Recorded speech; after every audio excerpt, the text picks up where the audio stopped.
Allegiance.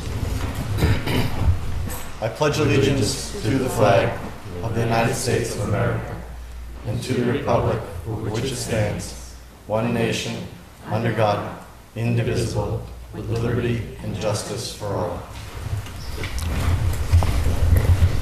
Good evening, everyone. I would ask if, thank you. I'm not used to a response, but thank you. I'll ask if there's any opening public comment from the board this evening. Just one announcement today from the town clerk's office that the last day to register to vote in the 2014 annual town meeting and town election, which are being held on Saturday, May 3rd and Saturday, May 17th, respectively, is Friday, April 11th, 2014 at the town clerk's office, 17 Main Street. It'll be open that particular day from 9 a.m. to 8 p.m. Of course, any day before then are their normal posted hours in town hall. So the last day to register to vote in the annual town meeting and town election is Friday, April 11, 2014 at town clerk's office up till 8 p.m. on that Friday. Any public comment from the public, please? At the microphone. Face that way. You can face any way you want, but I didn't know which way to face. I'm sorry. I don't usually make public comments, but I'm Mary Ellen Letarte from Lancaster Ave, and I've been celebrating National Poetry Month for many years here in Lunenburg at the Lunenburg Library. For the past 5 years, we have had Read a Favorite Poem Evening, and I'm sure most of the town doesn't know that, but I thought I would make it more public. And this year, the Louise Bogan Poets, along with the library, have sponsored a teen contest of the various high schools in the area. And 2 teens have won, one from Lunenburg and one from Pepperell. And they will be reading their winning poems. This is open to the public. It's for poets and non-poets alike to get up and maybe read their favorite Robert Frost poem or Emily Dickinson poem or any poem they choose to read, and would love to hear from you. And there's a little social afterwards, so you can put in a little political whatever you want at the end. But another meeting is coming up, which I think is kind of thrilling for me as a poet or someone who appreciates poetry. For the very first time ever, the Massachusetts State Poetry Society is going to meet in Lunenburg. They started their society in the 1960s. They usually meet around the Boston area, particularly north of Boston, and I have been asking them for a number of years to give us a try. So this May 10th, they will be meeting at the Lunenburg Library at 11 o'clock in the morning. If anybody wants to read any more information or hear any more about this, they can call me, Mary Ellen Letarte. I've lived in town since 1978, so if you happen to have an old phone book, you can find me in the phone book or look under louisebogan.org, which is the name of our poetry group, and you could get information there. And I thank you very much for allowing me to make this public comment. one question. Sure. You mentioned the one day when the Mass Poet Society is meeting. I don't know that I heard the date of when the reading is at the Lunenburg Library. April 14th. April 14th. So come and congratulate the teens. At what time? April 14th, 6:30 to 8. Excellent. And the May 10th is 11 a.m. in the morning. And there will be a lunch that goes with it. So everybody is welcome. Again, if you can't find me or you want more information, you can always ask Tom, because I'm his neighbor and he'll give you my telephone number. Okay. Thank you very much. Thank you, Mary. Thank you. Any other public comment?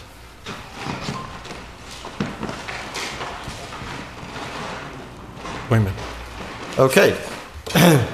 You have public comment or no? Okay. So, you have public comment.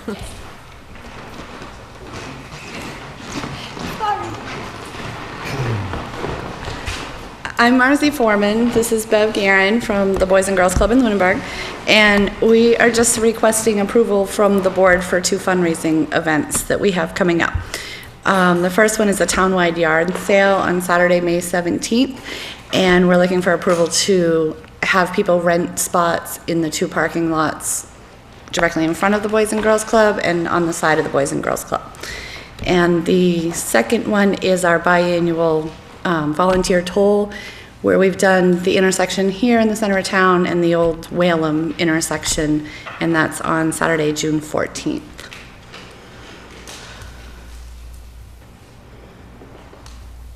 Let's take both of them separately. Well, actually, we have to take the toll next week because it's not on the agenda. Oh, okay. But the fundraising event for the public grounds is on. So next Okay. week, can we put that on the agenda for the voluntary toll? Okay.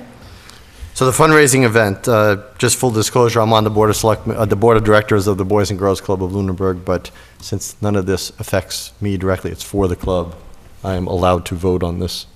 Not that I think it's in jeopardy anyway. But, so if there's any questions for the applicants here. This has been done in the past? Not at the Boys and Girls Club, but we've done it on town property at the old primary school. Correct? I believe it was the PTO used to run something similar, but they no longer run it. Right. I mean, the Ridge, not the library. But it is town property, and it is under, actually, they're under direct control of the town manager, correct? Yes. So does the town manager support this? Certainly.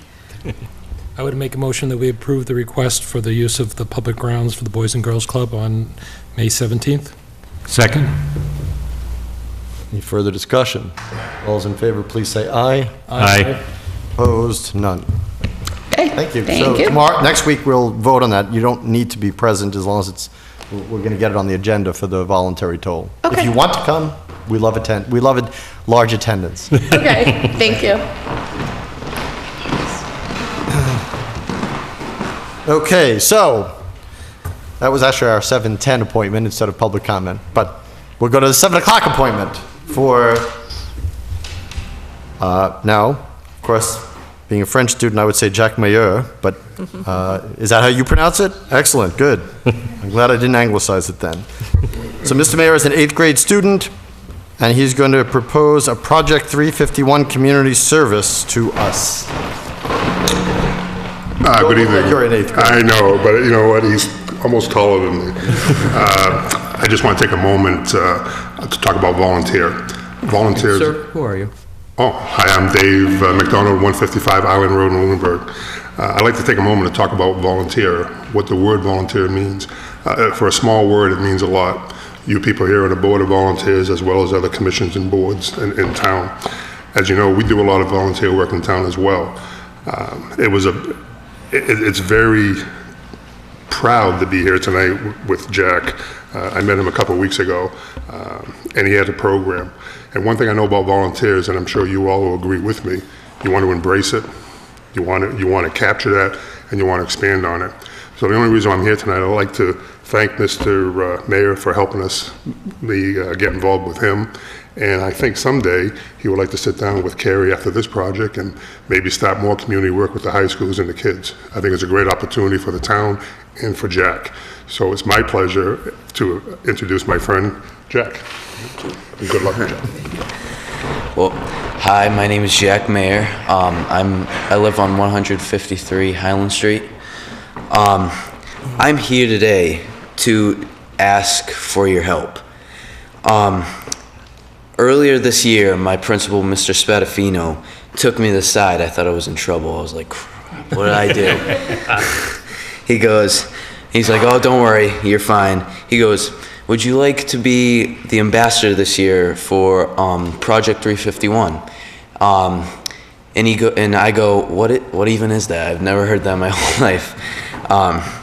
He goes, it's a charity event. It's recognition of people who do throughout this state of Massachusetts who do community service throughout their community. And it's only for 8th graders because they thought that since we're more mature than the younger kids, obviously, but we're on the verge of going into high school. So, so I was nominated, and I got to go to Boston. I got to meet the governor. I got to paint murals and play a little basketball with these little impoverished kids that actually went to a Boys and Girls Club in Boston, and it just brought to me like that's their only home, really. They have to go home to fighting parents. They have to go home to, if any parents, or a foster home that they live in. But I'm going to tell you a story real quick of how I got into this whole thing, how I got into community service at all. Well, when I was about his age, 9 years old, we were in New York. We were at the Macy's Day Parade, having a good time, listening to some Selena Gomez, all that stuff. And we were walking down the street. I think we had a bite to eat before, and we saw this family. It was this whole family, I think, a mother and 3 children.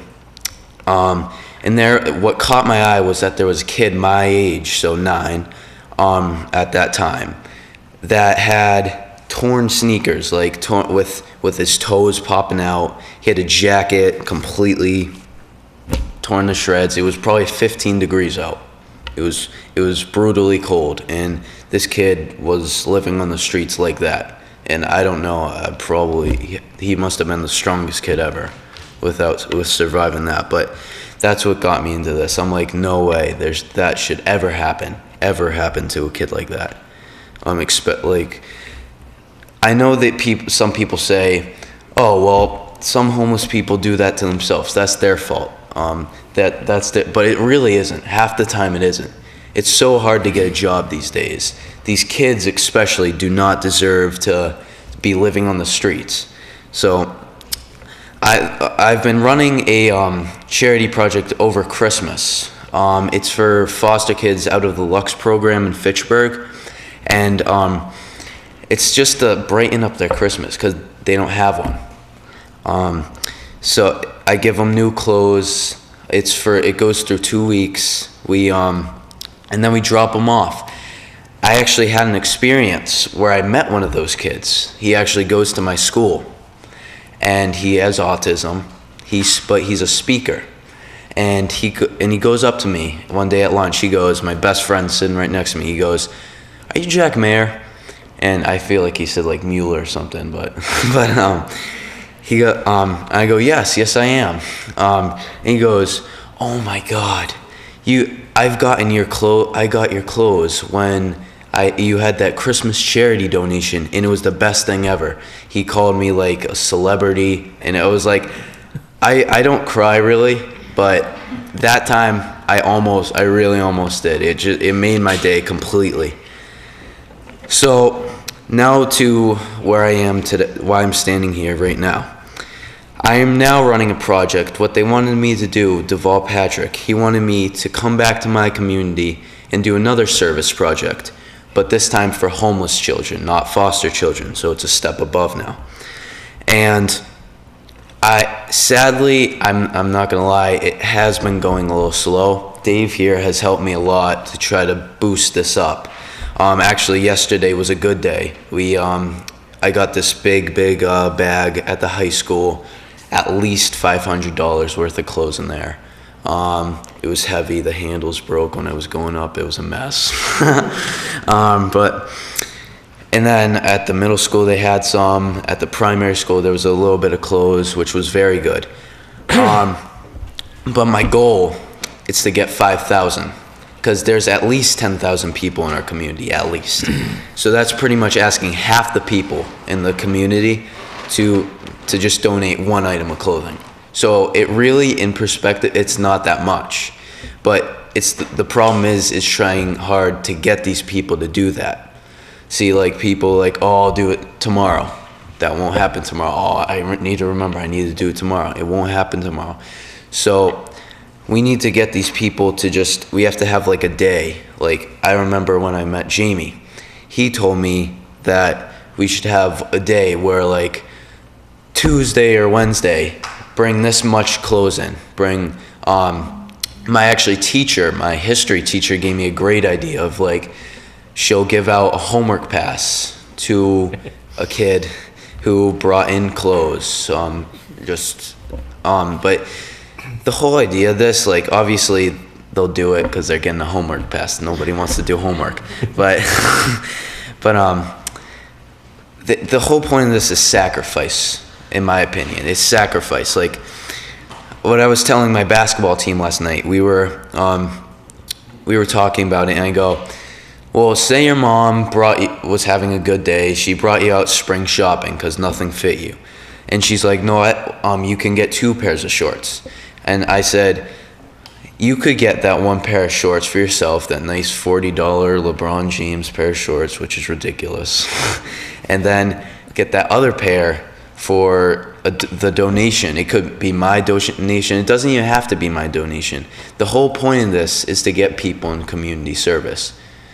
It means a lot to me. It's a big thing because nobody wants to see a kid like as I saw, a 9-year-old kid laying down on the streets just with nothing. And so that's why I am here, as I said earlier, just for some help. If you guys could help me with anything like spreading the word, if you guys could help me maybe post it on you guys' Facebook account if you have one. I don't know, just family members donating in general, that'd just be great. So I just wanted to announce it to the whole community, all you guys. So, but that would be great. Thank you for having me. Have a nice night.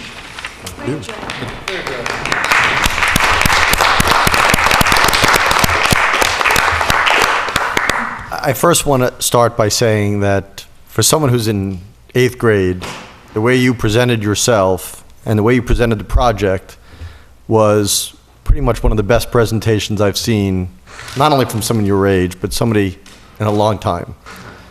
So thank you for that. I mean, it takes a lot of courage to come up to be on TV, but you obviously are committed to your project. Yeah. And I, as one person, and I'm sure it's shared by many, many people in here, if not everybody, I think community service of any kind is of the highest order. I don't think there's anything better. And I love the quote you had on the paper that you gave to us from Mother Teresa, when somebody thinks to themselves that, you know, I'll just read the quote, which says, we ourselves feel that what we are doing is just a drop in the ocean, but the ocean would be less because of that missing drop. And I think that is a fabulous saying, and I think it's perfect for this project.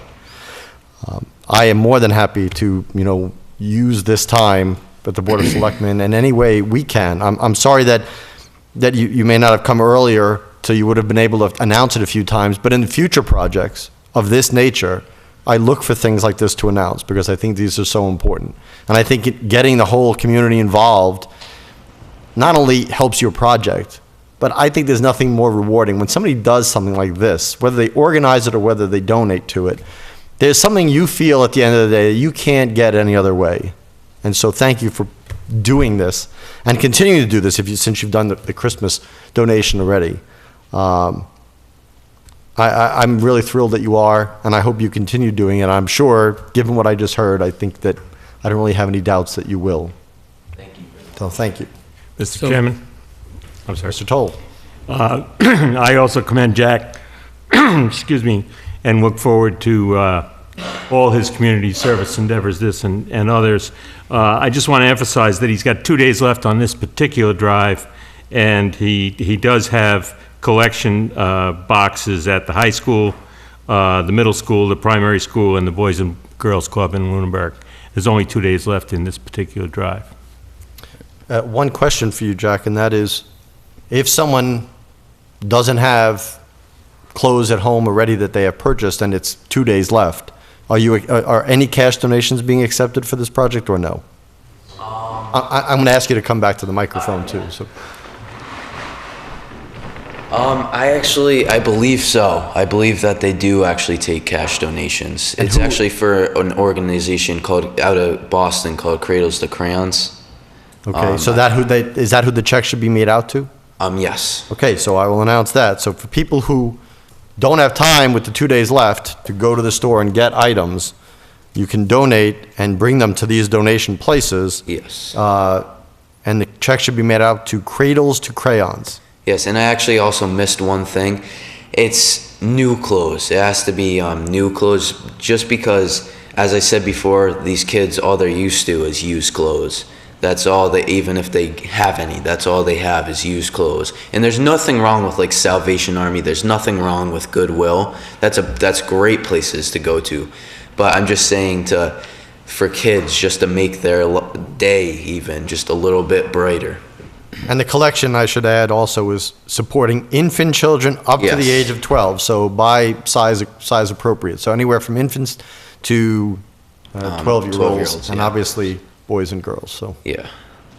All right. thank you very much. Thank you. And good luck. Just wanted to add, Jack, when you're doing your Christmas drive, come back in November, December, and we'll do the same, okay? Thank you. And the only thing I'd add is your presentation on the local access TV, and good presentation, a way to carry the message. Okay, 7:15, a peddler's license for Wesley Falk doing business as Solar City. Lunenburg will soon be Solar Town. How's it going? Good evening. Wesley Falk. A little bit about yourself and what your project is. So, my name is Wesley Falk. I'm actually from New Hampshire, but I just moved to Chelmsford, Mass. I work for Solar City, and basically I'm here to get a permit to work in your town, to basically go door to door to see if people want to go solar. It's called a power purchase agreement. People don't have to pay anything to sign up, and as a result, they get cheaper energy. So it's a good thing. People are going green. They obviously have the option to purchase the solar panels, but I'm here to get a permit to be in your town to I guess, to sell the product in a way. Can you tell us a little bit about what your hours, you plan on your hours being? Probably about 1 o'clock till 6 o'clock, 5:30. That's probably On every day of the week, or? Monday through Friday. Monday yeah. to Friday, okay.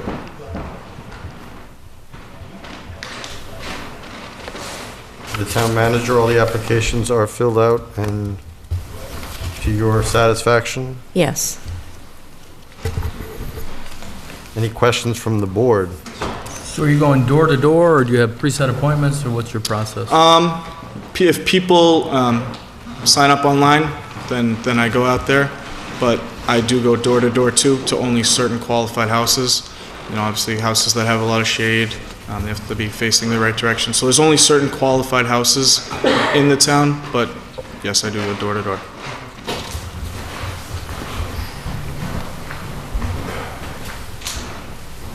And last week, of course, as we know from the board, that we had a similar, if not identical request, selling the same services, different company. Any other questions from the board for the applicant? Anything else you want to add? No, that's about it. Okay, then I would entertain a motion on the application. I would move that we approve the license for Wesley Falk doing business as Solar City. Do I have a second? Second. Any further discussion? All those in favor, please say aye. Aye. Aye. Opposed? None. Good luck. Thank you.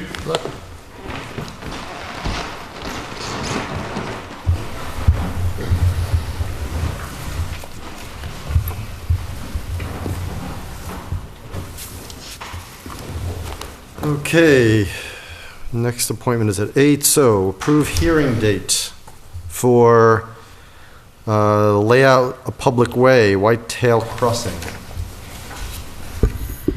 So part of the process is a public hearing in front of the Board of Selectmen. And there is actually a requirement that you have a vote to set a public hearing date for this, even though we're not required to publish notice of the public hearing, but we will publish notice of the public hearing. So I have suggested either April 22nd or 29th, and I would prefer the 29th if you're intending on meeting that evening, only because I'm still awaiting the legal description.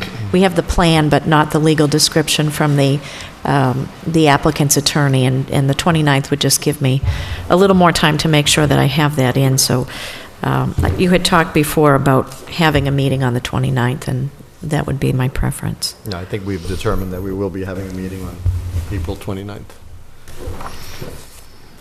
So I'd entertain a motion on setting the date for the public hearing of the Public Way Right White Tail Crossing. I'd move that we set that hearing date for April 29th. Do I have a second? Second? Any further discussion? All those in favor, please say aye. Aye. Aye. Opposed? None.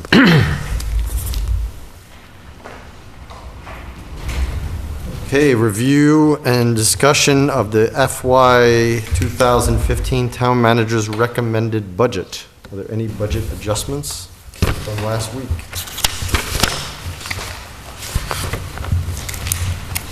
What I wanted to do was to review what the Finance Committee did at their meeting. I know most of you were there. I'm not sure that everybody was there, but I'm just going to hand this out. This is something the town accountant just put together. And it's the same thing as something you have in your packet, except the top sheet shows what the Finance Committee did, or what the changes were at last week's meeting. So and you know, I'm not sure if it's easier to talk about the fiscal 14 budget adjustment at the same time, because there are some things that are tied together.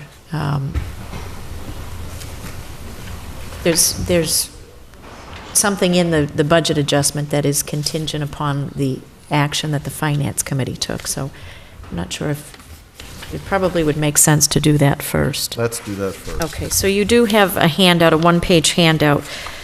At the top left-hand corner, it says Fiscal 14 Budget Adjustment Article. And I would ask you to hold off your recommendation until town meeting, which I asked the Finance Committee as well, just because it's helpful to have the extra couple of weeks just to, see how things would turn out. But the town accountant and I put together an estimate on where we thought the fiscal 14 budget would end, and that's detailed in the one-page sheet that you have. So the first thing to note is anything that's in a parentheses is a surplus, and anything that's not is a deficit, and that probably seems backwards, but that's how it's put together. So based on our review of the fiscal 14 budget right now, we expect to have as a surplus the full amount of the Finance Committee reserve, which is $50,000. We also expect $6,503 in the salary reserve account to be available to fund overages in the budget. Right now, I'm expecting a $10,000 deficit in legal expense, an $8,000 deficit in police lockup, a $13,407 deficit in injury leave for police fire, and that is as a result of, we had a police officer on a long-term disability that transitioned to disability retirement, but that happened this fiscal year, so we had some salary expense over and above what we anticipated. In the fire department right now, projecting an overage of $20,000 in overtime. In snow and ice, I'm projecting a deficit of $235,000, and we're still in the process of processing the last few bills related to our snow activity. Currently, and this was as of mid last week, about a week ago, the deficit was almost $210,000. So I don't think I have that much more in bills, but I'm making that estimate right now. In Veterans Administration, a surplus of $591. Veterans Benefits, a deficit of $40,254. And this is as a result of claims that have been approved that are higher than what we had in the budget. And we will receive 75% reimbursement from the state, but not until fiscal 15. An $850 surplus in Historical Commission, $18,000 surplus plus in interest temporary loans, and this is for our estimate for the school building project is, or we estimated having to carry more than we have in the current fiscal year. In workers' comp, $6,647 surplus. Unemployment expense, $4,332. Health insurance, $80,000. We've talked about that a number of times. Life insurance, $7,000. Liability insurance, $21,147. What I'd like to do is to pay that supplemental Monty Tech assessment in fiscal 14 to free up those funds in 15, and that's $49,244. So in total, I have a deficit of $180,835 projected at this time. We have two small articles that we can close out to provide some funding for regional school planning committee expenses, one in the amount of $2,439, one in the amount of $1,500. That would require, and then I have free cash of $159,573.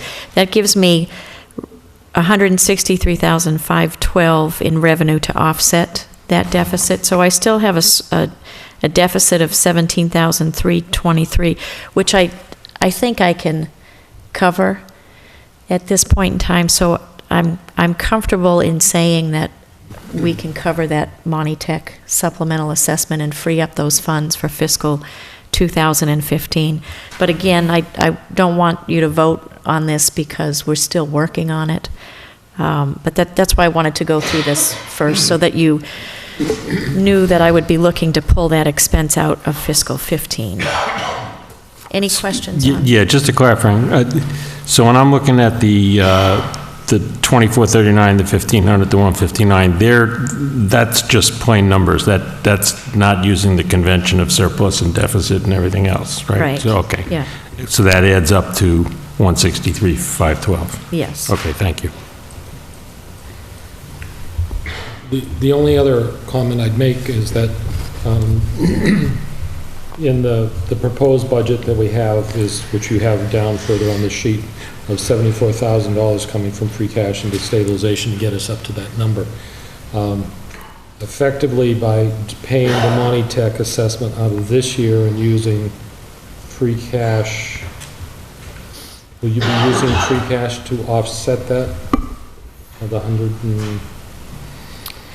what we're effectively doing is taking free cash to pay that assessment, which would normally be taken out of the next year budget, not free cash? Right, we would not typically pay for an operating expense with free cash. We did talk about this at the Finance Committee meeting, I think 2 weeks ago. So this is a little different than what we would normally do, but it is a one-time assessment, and we did confirm that with Monty Tech when they were in to present to the Finance Committee. So that's why, even though it's a little different, I did put that up as a solution to 14 and 15. So right now we have free cash certified at $234,522. We have a warrant article to transfer $74,729 into stabilization fund to maintain the 5% balance, and that leaves $159,573. So we would be using all of our free cash as of, and we get it certified once a year.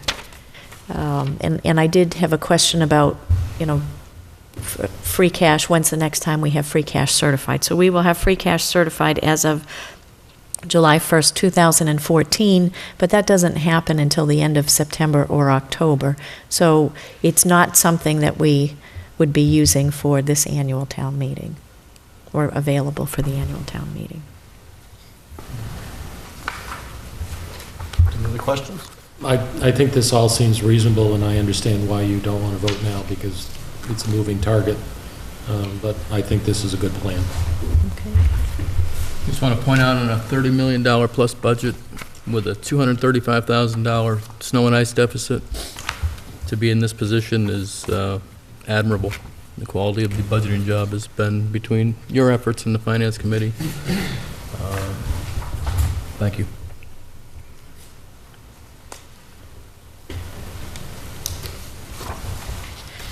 So then if we go back to the fiscal 15 budget,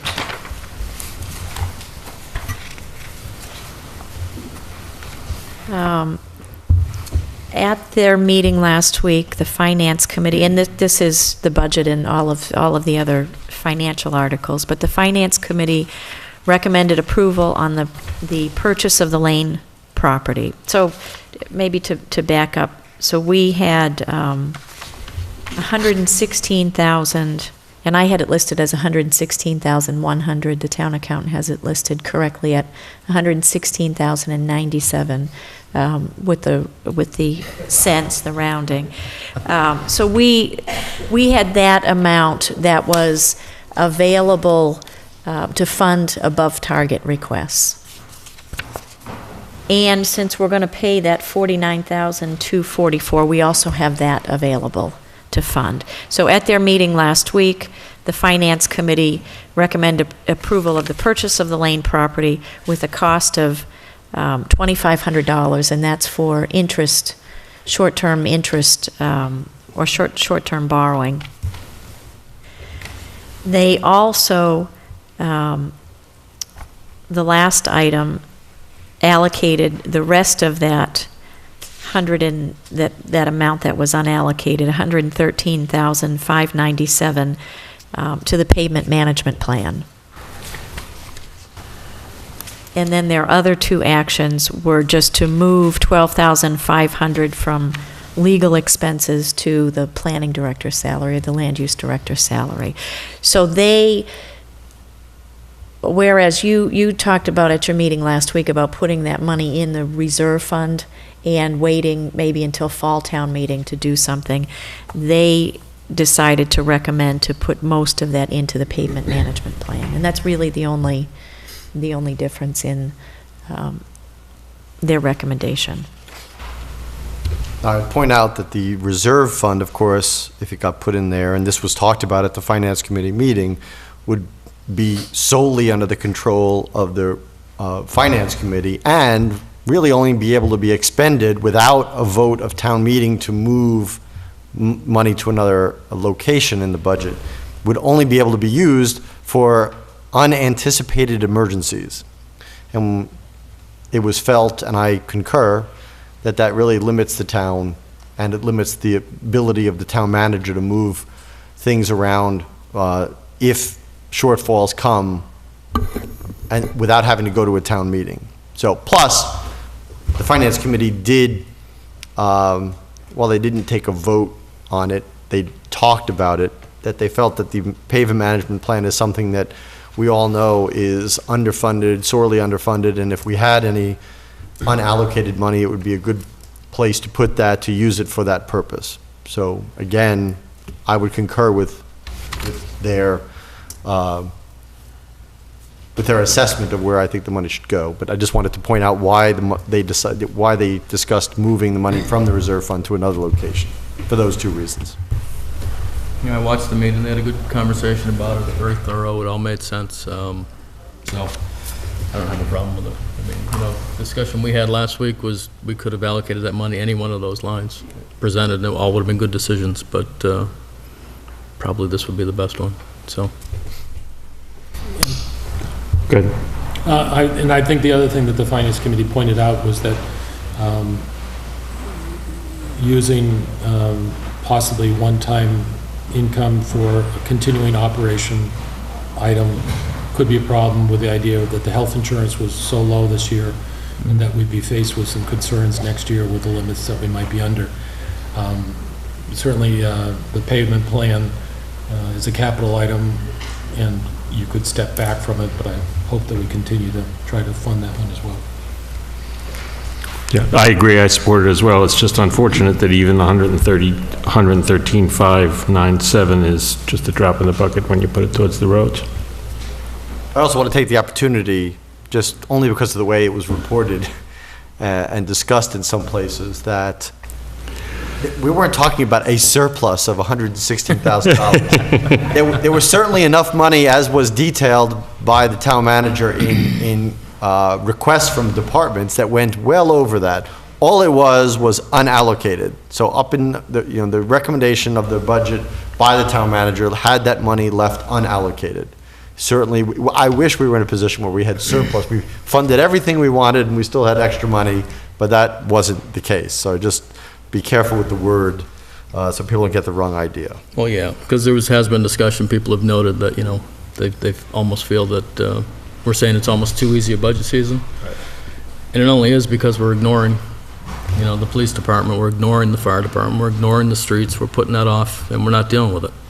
So it's not easy. Right. It's just pragmatic. We've got the money, this is what we've got, this is what we're working with, and there's a lot we're not dealing with, and we'll do the best we can as we go forward. And But it ain't easy. I would just take exception to the word ignore. I understand shorthand, but yeah. And just to round out the list, of acting course, on it. I don't want to leave out the school, because the school will have a large, between the superintendent's, requested budget and the town manager's budget, so there's a difference there too. So all those items and all those departments that Mr. Matthews has indicated, all requested more money than there was to allocate. So just, so thank you for bringing all those line items up. The one thing that the Finance Committee did not vote on is that $49,244 that will also be available if the Monty Tech assessment is paid in fiscal 14. What I mentioned to them is it would be my recommendation that stay with education, but it would be premature to vote on that right now because I have to make sure that I can make that amount available. And they agreed with leaving that available for education, or making it available for education if it becomes available. And again, after the discussion, the way it was presented, I too would be in favor of that. If the town manager is able to cover the Monty Tech assessment in FY14, that frees up that money, and I would also support leaving that with the education, the school's part of the budget. So if you were prepared to make a recommendation on the budget article, it is Article 18. The total appropriation based on the document you have is for $29,079,384. Make a motion, we recommend approval of the budget in that amount. Second. Second. Any further discussion? All those in favor, please say aye. Aye. Aye. Opposed? None. 4-0, unanimous.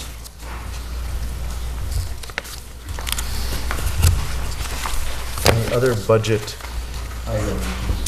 Well, there are a handful of warrant articles Okay, that but you have. outside of that, we have that in the next.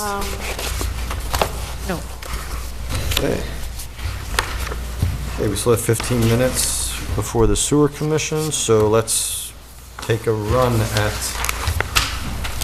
So the warrants. I have Article 14 as the first article for, that you have to make a recommendation on, and that is the capital planning, or the FY15 capital plan. And I provided in your packet a copy of the capital planning committee report. And this order of the warrant that you have in front of you is the order of that the town manager and I worked out. So this, if you look at the capital planning committee report, it might look a little different than what you've seen before, because what we had been talking about before was just the cash impact of the borrowing for the fire truck. and you looked at a dollar amount that only included the cash impact, but we need to appropriate the full amount of the truck, even though we're only making one of those payments in fiscal 15. So the total recommended capital plan for fiscal 15 is $1,114,152. There have been no changes since it was presented to you before. We had 23, or the Capital Planning Committee had 23 requests submitted for funding, and 19 of those, they were all prioritized, and 19 of them were recommended for funding in fiscal 2015. In terms of sources of funding, we have a turnback of prior year unspent articles in the amount of $67,398, an operating budget appropriation, or a cash, I might change that to, I don't like operating budget, cash appropriation of $621,754, and then borrowing in the amount of $425,000.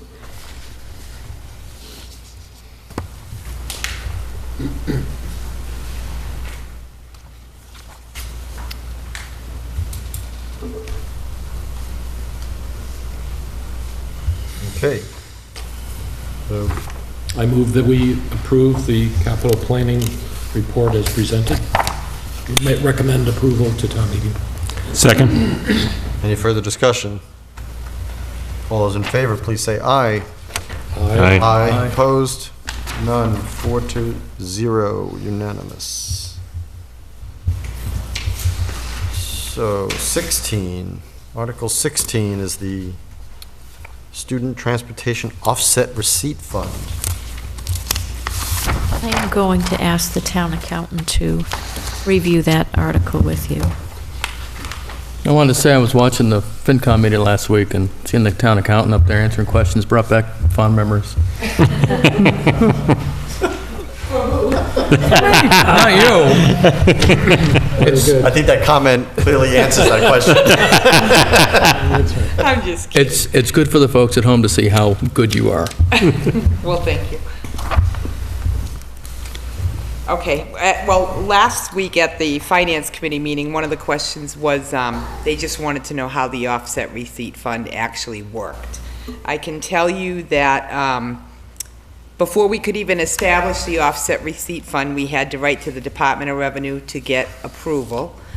The $31,000 figure that is in the article is based upon the prior 2 years, well, actually, FY14 isn't fully closed out yet, but in FY13, we received $31,900 in fees for transportation from the students, and this year, through the end of March, we're at $31,600. So when we wrote to the Department of Revenue, the number that we asked for was $31,000. They approved it. What that basically means is if we establish the offset receipt fund, that $31,000 is available immediately for use by the school in order to offset the cost of the transportation contract. Let's see, the only other things about it is that if we authorize the $31,000 and they collect more in revenue than that, then on June 30th of 2015, whatever that surplus is, it would close out to the general fund. And the flip side of that is if there were a deficit, which hopefully that wouldn't happen because we're basing it on prior year's actual receipts, but if there were a deficit, then we would have to either have the ability to fund that in the current year appropriations, or we would have to raise it the next year on the recap. So I asked you this question, not on camera with the Finance Committee, but privately, and I'll ask now on camera. So I understand how it works. And maybe you're not the person to answer this question I'm about to ask, but you're the person in front of us. You didn't put this on the warrant, the school committee did. But what are we trying to achieve? If they're collecting the money and they're spending the money for what they are, what exactly are we trying to achieve by establishing this offset receipt fund? To be totally honest with you, I can't answer that question. The only thing that I could say is that it's a way of segregating the revenue that is generated from the students for those transportation fees so that it can be used to offset the cost of that contract. So maybe a lot of it is just so that it is segregated and separated so that everyone is fully aware of the fact that there's $31,000 in revenue that's actually being collected from the students to offset that transportation. Otherwise, if it were just part of the local receipt estimates, it is a separate line on the local receipt estimate for departmental revenue that's generated by the school, but it's not a totally separate number. It's lumped in with other things, so that's, to me, is the only reason, the only benefit is to recognize that as a totally separate revenue source for that. Two things. We actually did put it on the warrant at the request of the school, so it is listed, I don't know, either as me or Karen. And second, I guess the only thing that I could offer is this is typically how bus fees are handled in other communities through an offset account. So I think it's just the standard practice. We certainly could do it. I mean, we could not do it, and we would need to increase the school's appropriation by $31,000. But are we saying that the $31,000 that they've collected in FY13 and 14 that are listed here in our application to get approval from the DOR, isn't that money kind of in their budget? Like, we assume that we're going to collect it, so we are, I'm expecting, and again, I don't want to answer for the school committee and the school department, but I would assume that they're putting that request, what they're collecting would be part of their budget request anyway. Well, they have to fully fund the contract. They have to fully fund the cost of the contract in their appropriation.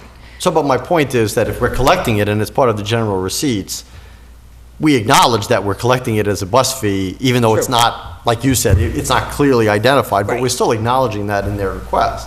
True. And I want to be clear, I mean, I'm not against this article. I find it hard to gather enough steam to be supportive of an article that just does seem to be, just adds more complexity where I don't know that there's any obvious benefit, that's all. Well, in theory, you could use that $31,000 for something. You could put it into funding the roads. Right. If it comes in as a local receipt. You could use it for anything. If it comes in as a local receipt, it's not dedicated for that transportation contract. You know, it's just monies that's available for appropriation for anything that you want to spend that money. I understand that, and I'm clear on that. All I'm saying is that the school knows that this fee is being charged, and I have to believe it in the superintendent's budget recommendation, and her assembling her budget, she's including that as part of the request. I guess you're right. I guess we could say, no, we're going to use it. I somehow don't think that conversation ever comes up. But I guess potentially, you know, in the land of what's possible, not what's probable, it could happen. True. The question I would have then is whether this amount, the 31,000, as Karen has stated, has been in local receipts. Was that amount in the town manager's estimate of local receipts, and therefore, do we have to reduce that by 31,000 in order to put it over here? Well, we did reduce it by $31,000, but moved it into, I moved it into available funds. I don't know if it needs to be a fifth category, but that has been taken into account. So that's already in your... Yeah. Okay. Yeah. So.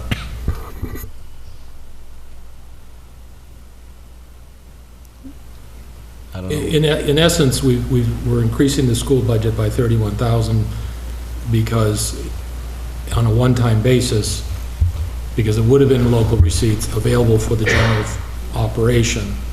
And it all depends on, you know, when it was here versus here and the school budget and the various things like that. I support the article. It's similar to other revolving funds. Yeah. That's the way I look at it. It's a mechanism that's called this. A lot of municipal finance law goes back long ways because somebody did something wrong usually. And this is just a mechanism of putting it someplace so you know it's actually going to be. the transportation contract costs more than $31,000 for the school. Oh, sure does. Right. That's the important part to understand. yeah. We're not paying $31,000 for buses. This is the money that the parents pay for the kids to go. They've talked about trying to phase that out as a way to make access to all people in a way to do it. So therefore, this may go away at some point if they're able to get back to free busing. I do want to clarify one point, and it's not like a revolving fund, because revolving funds have revolving surpluses and revolving deficits as well. Whereas this, it closes out every year and starts again. If you have a deficit, you have to pay it. If you have an overage, it goes to the general fund. So, I mean, I think the similarity to a revolving fund, however, is that as opposed to spreading that expense across all the town, it's spread across the users. Now, in this case, it's a small percentage of the transportation bill. But similar to a revolving fund, that's, for a sewer or something like that, it's for the sewer users, not for the whole town. I think revolving funds are designed to pay out debts in anticipation of getting the money back. Correct. This is all on an annual basis. I mean, these receipts from the transportation contract don't trickle in. I assume that we know those can get encumbered right away as soon as we sign the contract, right? The funds get encumbered, yes. Yeah. So, we don't have trickling in of receipts each payment. But anyway, I'll spend more time. I would make a motion that we recommend to town meeting for approval of this article. Second. Recommendation at town meeting. That's correct. No, recommend approval. Oh, recommend approval for town meeting. Okay, That's right. Sorry, not approval. Okay, gotcha. Is that what you seconded? I seconded it, yes. Okay. Any further discussion? All those in favor? Aye. Aye. And I will abstain. So 3-0-1. So if we could get through maybe just one more before your 8 o'clock appointment. Article 23, How about 18? 18 We did is the 18. budget. That was the budget. Yeah. Oh, okay, sorry. So Article 23 is a request to appropriate $25,000 from the sale of cemetery lots. And there was a question about the type of, what the funds would be used for, and the response I received from the Cemetery Commission is for tree trimming, tree planting, grading and shaping a new roadway to a new area at the North Cemetery, purchasing loam seed for filling in the new section where the grass didn't take, clearing, filling, loaming, planting on the backside of the South Cemetery, pricing, rebuilding, or building a new receiving tomb for winter storage of caskets, pricing out a niche. I think when he says pricing, he means purchasing a niche wall for entombment of cremated remains, crack filling, and possibly sealing some of the roadways within the cemeteries. This article is an example of the way towns going back long time ago, 1800s, did not have a lot of money, and that the cemeteries were self-funding through the various payments that went into it. And so one of the things the Finance Committee asked was whether this was a capital or not, and we were getting into whether this should have gone to the Capital Planning Committee. Well, the fact is it's really operational except for the labor that the town pays for in the cemetery. So this really is a historical thing that they do every 5, 10, 15 years, depending on the needs that need to be done on this. So I think it's a reasonable request, and they do have a plan. And as Karen mentioned at the Finance Committee, this would be an article and could carry over, would not necessarily be would not be in the operating fund. I would move that we recommend approval. Second? Any further discussion? All those in favor, please say aye. Aye. Aye. Opposed? None. Unanimous, 4-0. And at 8 o'clock, we'll come back to this. 8 o'clock, we have an appointment with the Sewer Commission to review their warrant articles.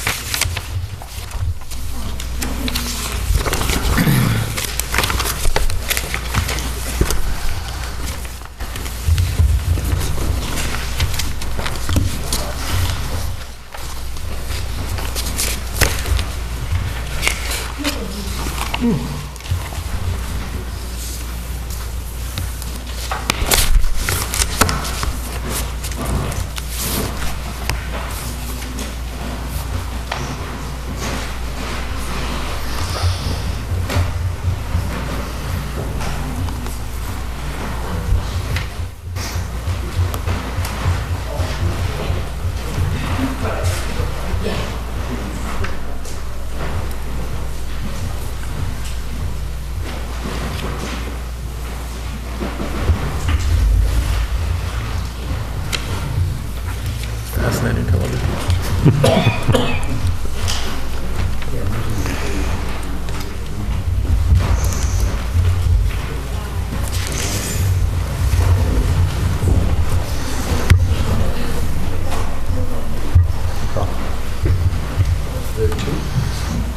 There are two presentations here?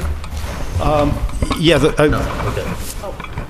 the main subject I thought was the extension, but I thought there were some questions on the budget, so if there are no questions on the budget, we don't need... No, just give us the bird's eye view of the budget. Okay, Yeah, you wanted to hear about the extension. good. Hi, my name's Carl Luck. I'm chairman of the Sewer Commission, live at 50 Sunset Lane, and I appreciate this opportunity actually to talk about the extension because it hasn't been given much air, and this is a good dry run for town meeting. So, first, the warrant article is warrant Article 21, which hopefully you'll make a recommendation on tonight. At the town meeting, we expect to present this warrant article. It's not Article 21, but that's okay. Oh, did we change? Budget. It's changed. Yeah. Oh, Yes. very dynamic. Okay, I didn't get far. You're 22 now. 22. I'm going to hold it till final. Anyway, it's a $2.2 million project. It covers two areas. It's really two separate areas that are being covered under one. Actually, that one's Article 25. That's 25. Article 25. Your Budget is 22. Okay. Your budget is 22, and your... I'm Extension's talking the 25. warrant. I'm talking the extension first. Okay, that's number, So that's Article number 25. Article 25, okay.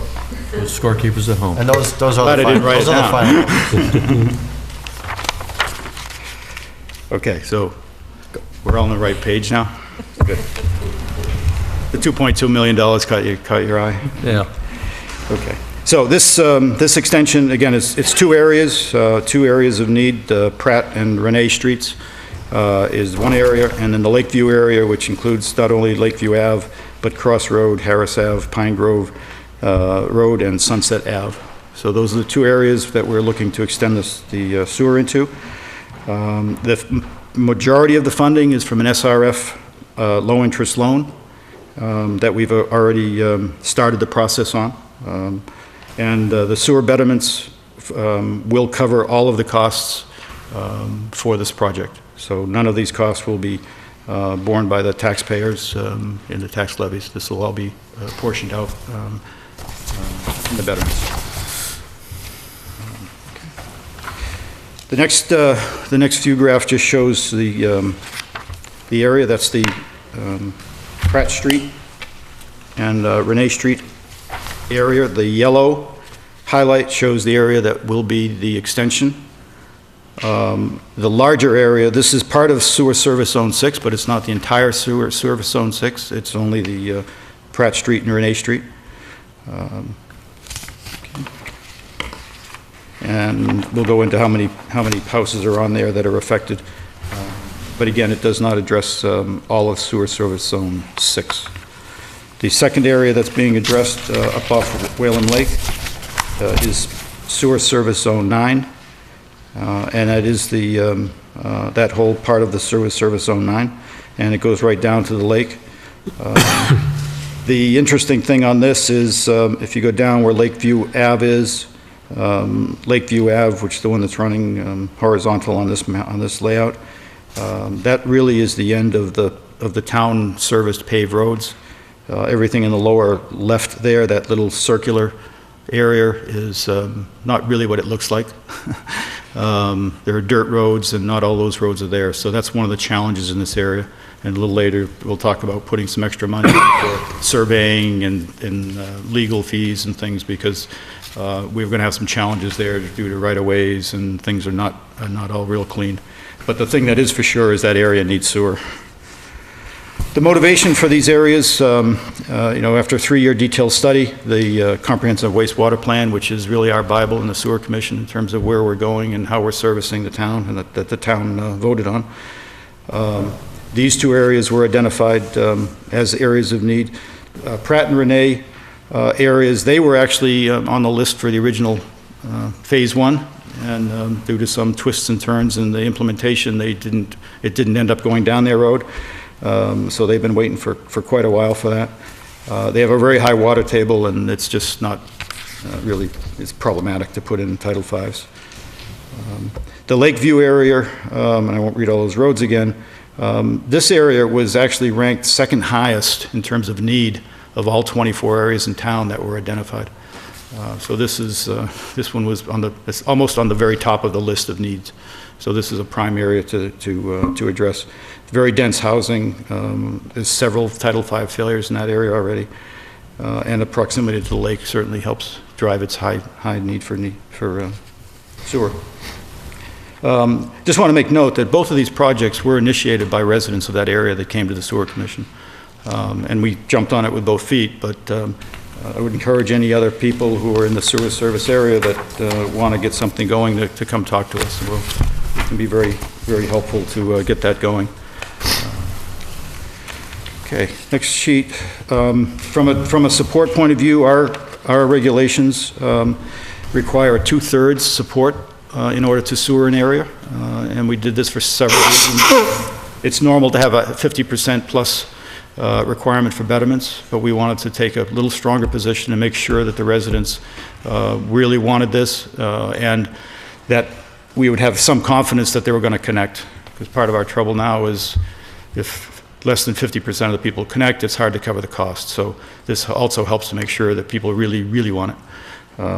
In both areas, we met that requirement. Lakeview area, there's 42 affected properties, 29 responded in writing, and this is not just a poll, this is a documented response. 69% voted in favor, and on Pratt and Renee, 74%, so 29 out of the 39. That one I've got to give kudos to Mike and Dave, who are, I think, not just here to get the kudos, but to be here. But we were struggling to get Pratt and Renee, even though some of the residents were really on it. We weren't getting responses. And Mike and Dave went out and canvassed the area and helped explain to the residents who didn't quite understand what was going on, the practicality of it. So we've got some good feet on the ground, some good guys that, so when I say we're here to help anybody else, we really are. Roll our sleeves up and help you get the job done. On the cost side, the total cost for the project is $2.2 million. This is a pretty comfortable number. We want to make sure that we didn't underestimate this, because there are some uncertainties. There's about a 20% layered. If we go through all the layers, there's about 20% contingencies that the engineers have put on it. We added another 15% because of some of the complexities in the Whalum area, particularly with rights of ways and our policies, and we're going to have to do some legal work and some surveying, and we're going to have to get some special things from the residents in order to make sure that when we're done here, it's something that we can do somewhere else, or it doesn't get us in trouble somewhere else. So we're going to be very careful with this. The SRF funding, as I say, we've already gone through the first step of the process. We have $1.6 million of that 2.2 is eligible costs. Just yesterday, it came out that we are on the final 2014 intended use plan list of projects to be funded. So this is pretty much money in the bank. The additional money will have to be borrowed in other ways, because it's not eligible for that grant. The first step of that is going to be right away, because between town meeting, when I hope this passes, and roughly September, we need to have the engineering done so that we can put the formal application in to go get the money, so we get it next year. And I'll go over the schedule with you very quickly. The last thing there is kind of interesting My wife, Phyllis, has been working with Selectman Bertram on trying to find some other sources for funding for roads, and it turns out that Pratt Street, who knew, is one of the roads on the list of roads that could potentially get federal funding. So we're going to look at that because maybe that can help this project, or maybe we can combine it. If we're going to be opening the roads, maybe there's something we can do there to help both this project and the road. So that's kind of an interesting little find. Timeline, as of right now, last year in August, we put in the project evaluation form, which got very high rankings, and so it made the list in December. As I say, we just heard that that's now confirmed and it is in the final list. The resident support was confirmed just recently for the Pratt town meeting. Hopefully we get a positive vote. So engineering will begin as soon as possible after the town meeting, and needs to be complete for the application by October. The engineering will continue, but for the application, it has to be complete by October so we can get that application and expect authorization the end of the year, and then construction start in May, and we're just estimating right now about a year time. That's a very aggressive construction. It's going to be done in one day. Whoa. From May 15th to May 17th, 16th. I get it. We'll try. There's always somebody. Just trying to break up a whole bunch of numbers. Thank you, Tom. I'm a little dry here, so I appreciate it. Okay, so just finally, again, I want to really thank the residents who really got this thing going. Paul Machad on Pratt Street, and then in the Whalum area, Larry Colbert, Mike Rubin, and Walter Rinke, and certainly the sewer commissioner and manager, who's been trying to keep all these balls and keep all the numbers straight, because it's not as easy as it sounds to make sure that this is done right. The commissioners who took the initiative, as I noted, Wright Pierce Engineering, who did this comprehensive wastewater plan, so they were a natural and could jump right in here, and they will be supporting the town meeting as well. And then, of course, the town manager, who's been helping in the back lines here with talking about loans and of course, your time tonight. I'm very much in support of this. I want just a few points so people at home that the key aspects of this, people may see a $2.2 million project, but it's completely covered by betterment costs. It is of no net impact on the operating budget of the town at all. So that's important.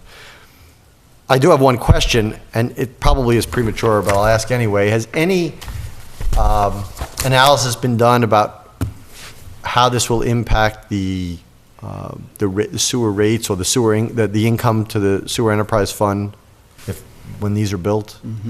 Well, we haven't done the analysis. You're right. The good news is that there is very limited, I would say almost none, but it's always something, additional operating cost. There are no pump stations involved. There are a lot of pumps. The whole Whalum area is actually a low-pressure system. So every home will have their own low-pressure pump, which they own and maintain. So in that area, it's purely pipe. That's fairly shallow pipe, even if something happened to it. And then Pratt Street is all is gravity with a couple low-pressure pumps. So there's nothing that's really going to add incrementally to the operating costs of the commission. So it should be additional revenue to help cover. Because I know that's been one of the things that has been one of the trying obstacles over the past years, is to get enough people on to make sure that rates don't go exactly continually higher. So thank you. Yeah, and these both of these projects go to Leominster, which is good because the Leominster rates are lower than the Fitchburg rates. Right. So that'll actually help a little bit. Mr. Chairman, Mr. Ebersol. I recommend that we add language to the article, because you've got, including the acquisition of land or interest in land relating thereto. If you've got issues in some of the part where there may be issues about title, I know in the past we've added language authorizing the Board of Selectmen to take by eminent domain easements or whatever And if you find that there's a title issue, we'd probably want to have the authority up front to do that. I know we've had that in other articles that the town has taken some property.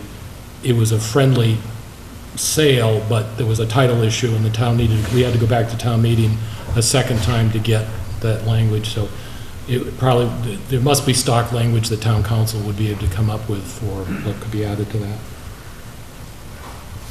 And I'm wholeheartedly in support of this. My assumption on Pratt Street, you've got a manhole at the end at Pleasant Street, that would therefore allow extensions in the future to come back.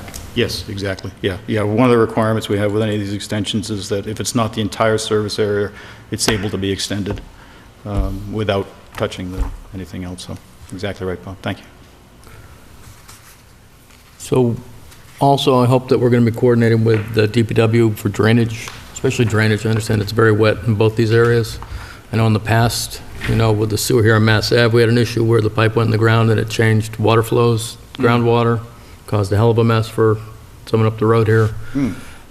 So drainage will be an issue, and if we're going to be opening the roads, again, if the federal funding is not available, perhaps we need to be looking at, we don't want, the channels in the middle of the roads, of course, so if there's an opportunity to upgrade the paving or whatever, I hope we coordinate all that as well.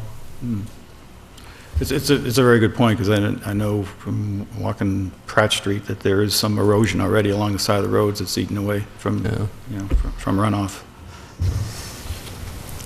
Maybe we can kill two birds with one stone when the ground's open.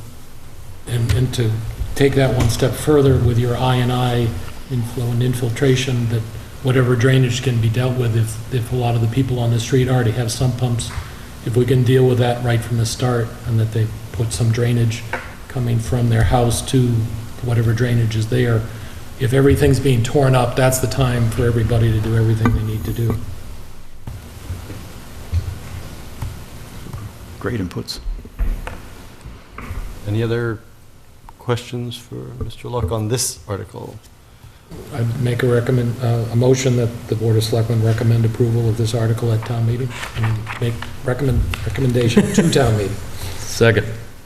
Any further discussion? All those in favor, please say aye. Aye. Aye. Opposed? None. Unanimous. Thank you. Did you want to go over just very briefly? Yeah, it's... Just hit the high points. Well, there are a lot of high points. The highest point is that it's a balanced budget again.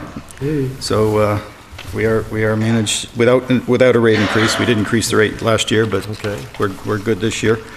Some of the accomplishments, we talked before about the Fitchburg IMA. We've got the capacity in place. The one thing that I didn't talk about, because I was still a little up in the air when we talked about the IMA before, was we have now confirmed and firmly in place that there was this $1.60 adder that Fitchburg was adding to us. That has been removed. Nice. So our rate essentially to Fitchburg has gone down by $1.65. So that's, that helps a lot. If they, in fairness, the agreement was if they identify costs that we're causing them that are not in the normal rate, then we will discuss adders, but is the IMA signed by them yet? I'm sorry? Have we signed? Yes, yep, all signed and sealed, so it's great. Outsourcing is going extremely well. We're very happy. Probably, the projected savings in dollars is there. Matter of fact, we saved a little bit more, and we've taken that forward into this year's budget because we got the contract with them for less than we had budgeted. So that was good, and we've already agreed to only a 2.5% increase this year on that budget to them. So that's what's in this forecast. So everything that we hope for with the outsourcing is come true. The thing that we weren't actually even expecting, and it's always these hidden costs that make the difference, or hidden benefits, is the system is much more reliable. We had probably,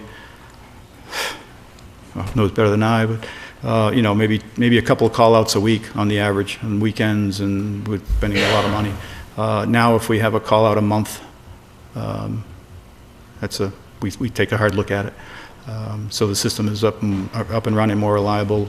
The firm is doing quite well. We're, working closely with them to make sure that, we don't want anyone to get hurt here. They're running pretty true to their estimates, so they're not overrunning what they think it's going to do. So it's outstanding. Let's see. We're running to our balanced budget this year, so it looks like the estimating process that Barb goes through, which is painful, works pretty well. I'll skip the rest of that. We've had some private extensions. So the meat of it is on the next. I put in here for your sake and for Karen's the cost for the John Fitch capacity. If you have any questions on that, we can go through that. It's essentially going to cost us $18,000 a year. It is one of the areas that we're going to set up a separately tracked fund for capacity increases or for charging capacity. Highfield, we've already negotiated an agreement with Highfield to secure their capacity, and we'll be putting some policies in place this year to fairly recover those capacity costs. So that shouldn't be, as we go forward, that should not be coming out of the operating budget, but should be coming out of that separate fund. The user usage and rates is here for your information. We like to track how many users we have. The fees, you can see the cost to Leominster is $40.80. We've assumed a 5% increase this year in our budgeting from the current $457. That 5% came true last year. I hope it doesn't come true this year, but we'll see. Fitchburg rate, as you see, is essentially gone down. And we're holding the user rate in Lunenburg flat. We're projecting another 22 users come online in 15, which will leave us with 333 that are currently been bettered that are not connected. Just as a point of reference, if when Pratt and Lakeview come online, that there's a potential of 81 if everyone comes online of new users. So that's a pretty good increase, 10% increase. So from the financial point of view, the revenues showing here, we're projecting revenue increase this year of about $99,000 increase, distributed through the, I don't even think that's right. Oh, yes, okay. The reason it looks so big is because this, if you look on the Highfield capacity, $57,000, that's a one-time payment by Highfield for their capacity. Okay. So the real meaningful increase is really the user charges, this $26,000. That's the real growth of the operating kind of budget income. The sewer bank fees, again, are not intended for operating. They're set aside for reducing I&I. So that's really the I&I, reduction plan that was kind of flowed down to us from the state through Leominster. So that's a separate account as well to be used to reduce the I&I. Okay. And the next chart shows you where our costs go as a percentage of our total cost. This the user fees account essentially covered 95% of the operating revenue. See, our payroll has gone down significantly from a couple of years ago. That's basically our business manager, Barb, and a part of Jack Roddiquint's DPW. Like we carry about 15% of his salary. Outsourcing, it's only 10%, and it's worth every penny of it. And you can see this, what we pay Leominster and Fitchburg, I didn't break them separately, is 56%. So that's what our costs are going out of town.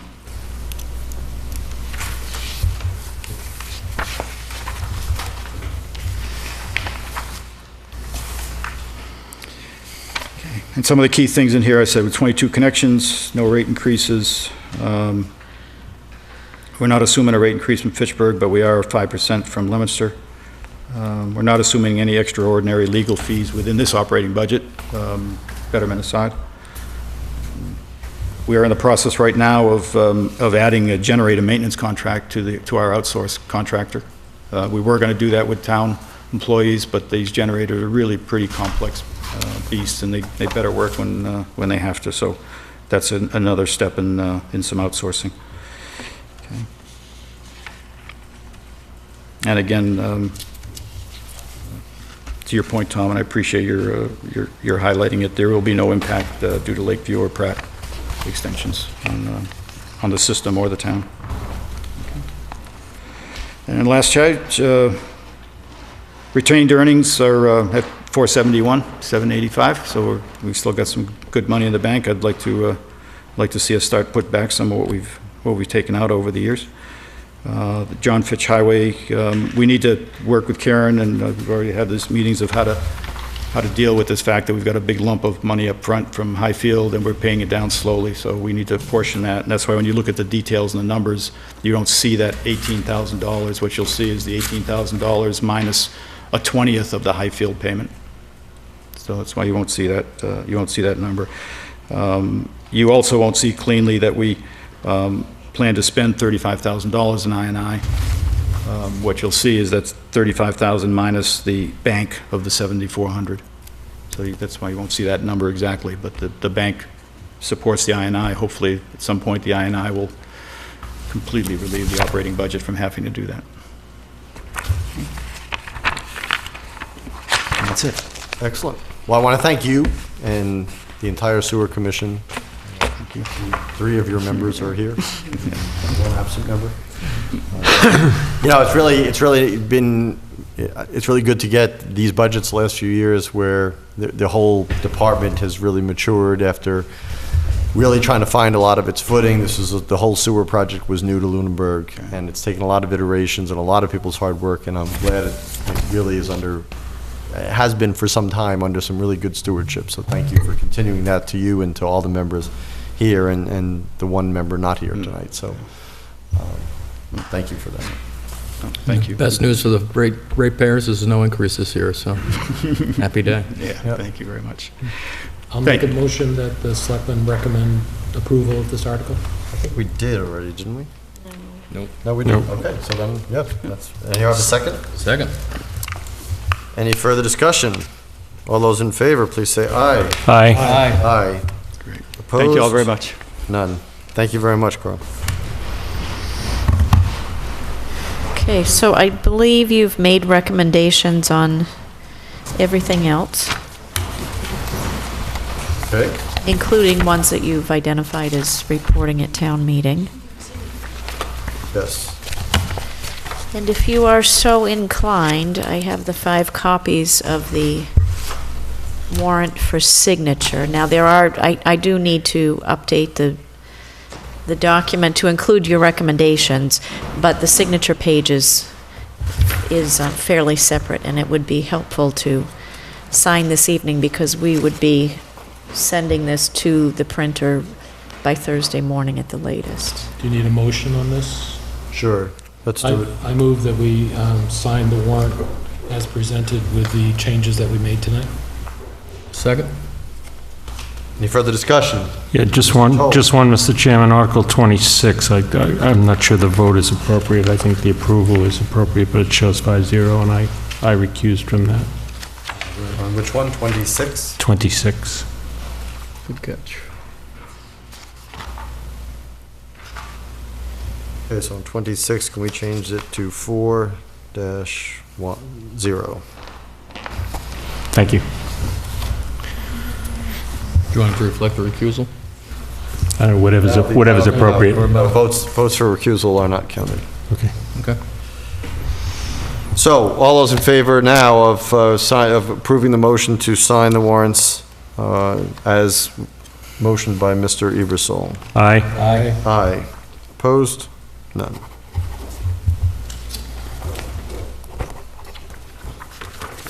Let's do this in reverse.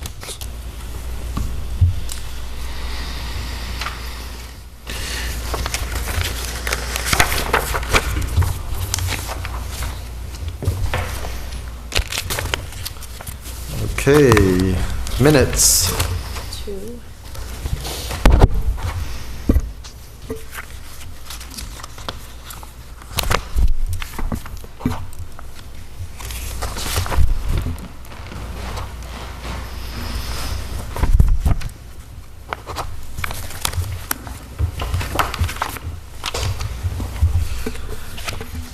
Warrants. Okay, I have 5 copies of the election warrant. Election warrant.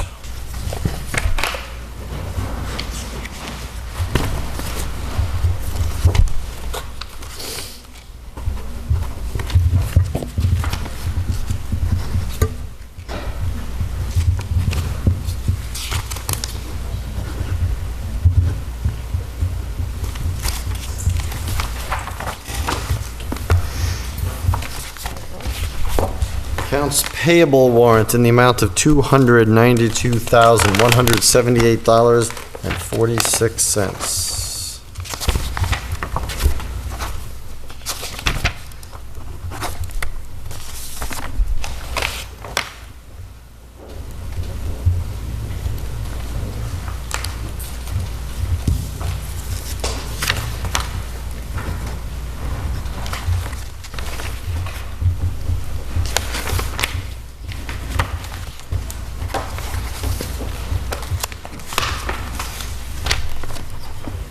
And payroll in the amount of $632,035.35.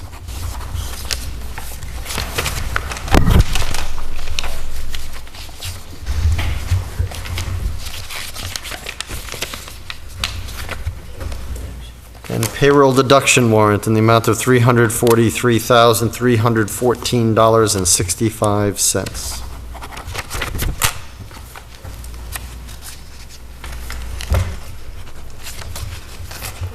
Am I slowing you down? Right here.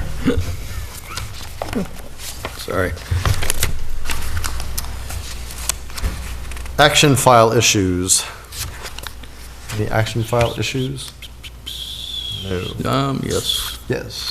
The Park Department property, West Street and Leominster Road. When are we gonna be getting that? I know it's budget season and all, but Well, it's more DPW. The DPW director is working on that in the Flat Hill. So now that we're done with the snow, that is on his list of things to do. do we have a timeline, a deadline, or? Well, this fiscal year, so, sometime between now and the end of the fiscal year. Okay. Thank you.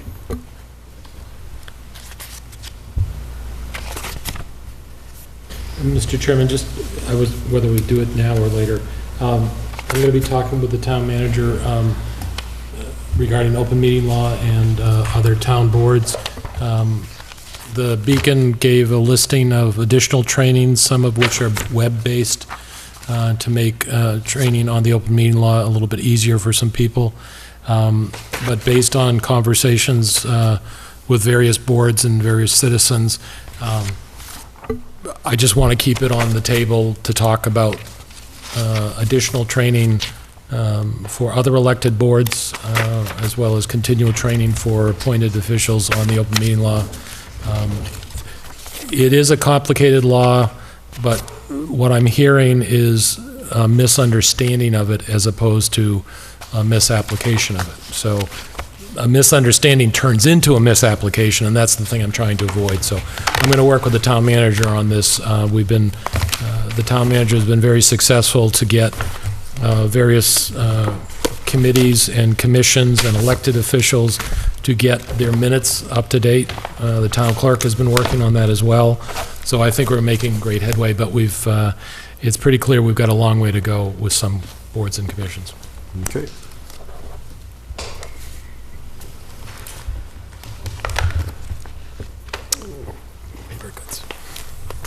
Committee reports.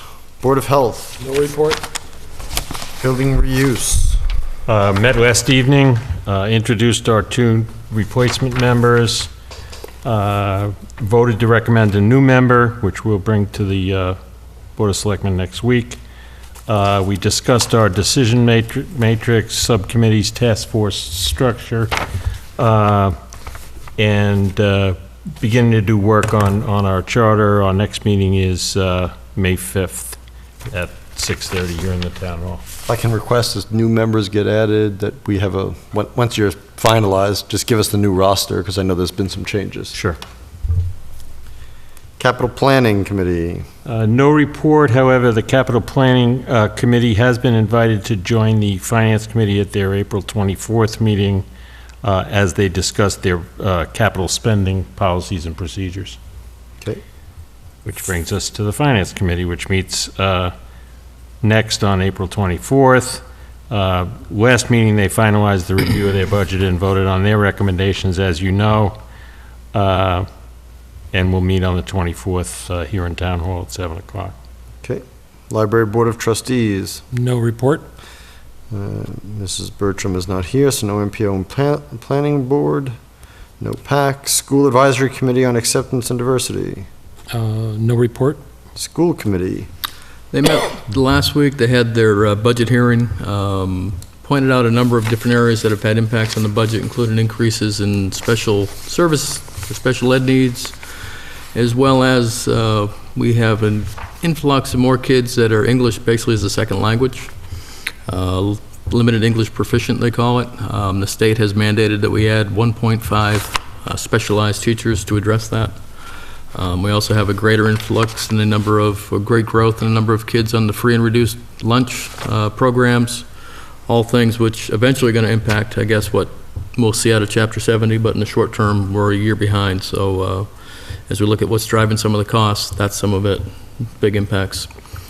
Also, they were working with Sergeant Connery from the police department on a new an ALICE system for alert, lockdown, informed, counter, and evacuation processes, in case there's any issues with intruders in the building, similar to a Newtown.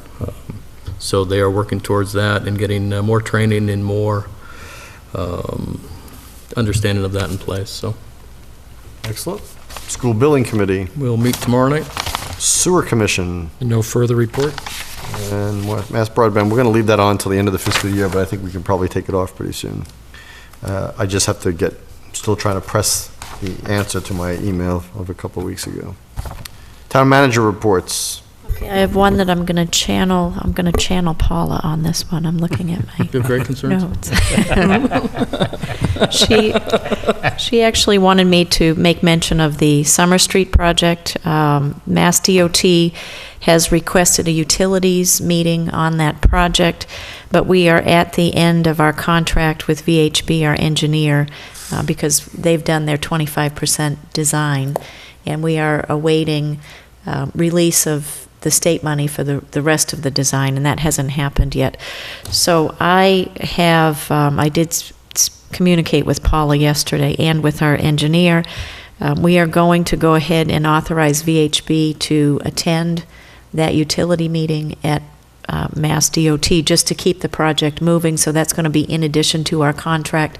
It's about $2,000 for the town of Lunenburg, although I am going to talk to them about it because that seems high. That's our share for the cost of that. So we'll have that meeting, and our engineer has advised that we go ahead with the public hearing on the 25% design, which is a requirement. So that should be part of that contract that we already have. The bigger problem will be with the state funding.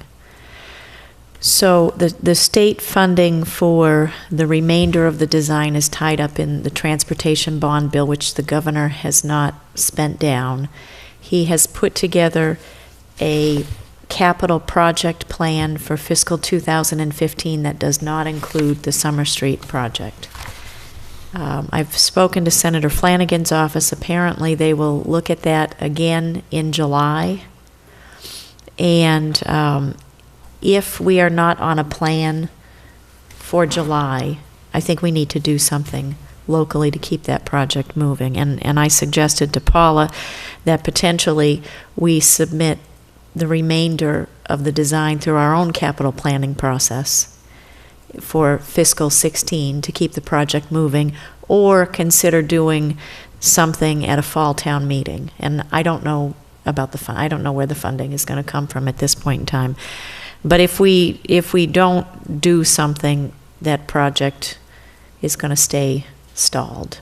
So I think it's something that we need to consider, because this is a big economic development opportunity for the town and where we have the construction funding lined up for 2017, 2018, I'd hate to lose out on that, because it took us a long time to get into that position, just because the project isn't moving. So she wanted me to mention that. So we are moving forward, but we will soon be at a point where we really can't move forward with anything unless the governor releases the funding or we fund something locally. And I've been asked, what can we do to make the governor release the money? And there isn't anything we can do. We have our entire legislative delegation, Senator Flanagan, Representative Benson, Representative DiNatale, Representative Rosa from Leominster. Everybody has been lobbying the governor to release the funding, and it's just not happening. Mr. Chairman, I'm not sure exactly what they consider utilities, but want to make sure that the sewer commission's involved, because there are some various additional expansion areas in that area, sewer use funds, so just to make sure that they're included in that part. And I don't know if the Lunenburg Water Department versus the Lunenburg Water District need to be involved as well. Digging up the street once. Any other? No, that's it. Okay, no appointments, reappointments, or resignations. We do have an executive session, but before I do that, before I read it, I will ask if there's any final public comment from the board. Just one more reminder that the planning board is having a continuation of their hearing on the dispensary for marijuana hearing next Monday night here at Town Hall. 6:30 here. 6:30 here at Town Hall. Right. I guess that reminds me, because unless it has changed, I believe that the ZBA has their hearing tomorrow about the Whalum 40B project. That's here tomorrow night at 7? 6:30 as well? 6:30. Okay. So again, that's a request to change the nature of the buildings being built from ownership to rentals. Right, right. So again, for people who are interested in that, that is the hearing in front of the ZBA tomorrow. Any public comment from the public? No. So we have an executive session per Mass General Law, Chapter 30A, Section 21A, subsection 9, to discuss strategy with respect to collective bargaining or litigation if an open meeting may have a detrimental effect on the government's bargaining or litigating position, and the chair so declares. This is a discussion of the Lunenburg Education Association contract. We will not return to open session. I will entertain a motion that we go into executive session, not to return. So moved. Second?